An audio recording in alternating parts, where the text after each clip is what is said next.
Wildfire risk mitigation works, and it's incredibly important. We face pretty challenging environments related to risk, especially as it relates to the wildland-urban interface and the communities that are living in fire-prone ecosystems. I work with the U.S. Forest Service Rocky Mountain Research Station. We have a lab up in Fort Collins, Colorado, and we interact very closely and advise the nonprofit Wildfire Research Center. A really important aspect of my work is the WiRē team, and WiRē stands for Wildfire Research. So it's the W-I from wildfire and the R-E from research. We come together to work with local wildfire education programs that seek to encourage homeowners to mitigate wildfire risk and prepare for evacuation. And we work with them to collect data to develop evidence-based programs. To my knowledge, it's one of a kind. The West Region Wildfire Council is a nonprofit organization based on the western slope of Colorado. Our mission is really focused around increasing resilience to wildfire within Delta, Gunnison, Hinsdale, Montrose, WiRē, and San Miguel counties. So we have a long history working with the wildfire research team, and one that's been extremely productive and valuable for our organization.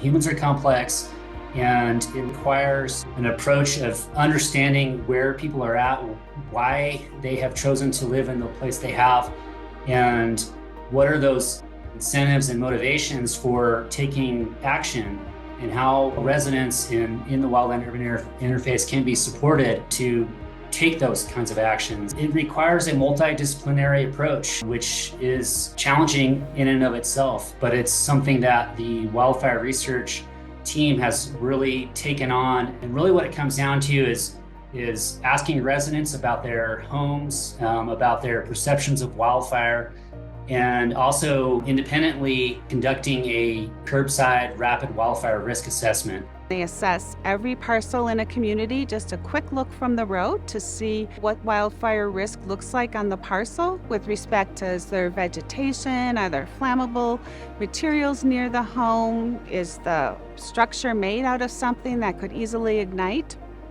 And then the local partner follows that up with social surveys. And they learn more about the people who live on that parcel and how do they see their parcel and how are they making decisions. Working with the wildfire research team has been instrumental in helping us develop a program that is recognized as one of the strongest here in the state and within the nation.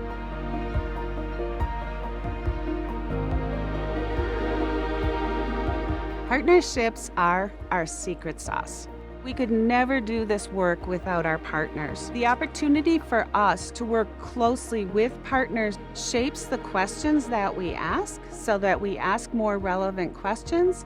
It shapes how we do things so that we can do things that are more advantageous to folks on the ground. We have the tremendous value-added benefit of being able to work directly with this research team. And there's an interplay there between what the practitioners are seeing on the ground, the challenges that we're facing, and the questions that we have that goes directly back to the research team. And the research team thinks about what are the systematic data collection tools that we can employ to start to tease out some answers or some greater truths about what we're facing. My whole career has really been focused on the belief that including the preferences of the public in programs and policies will lead to programs and policies that better serve the public. So everything I've done in my career has been toward that end.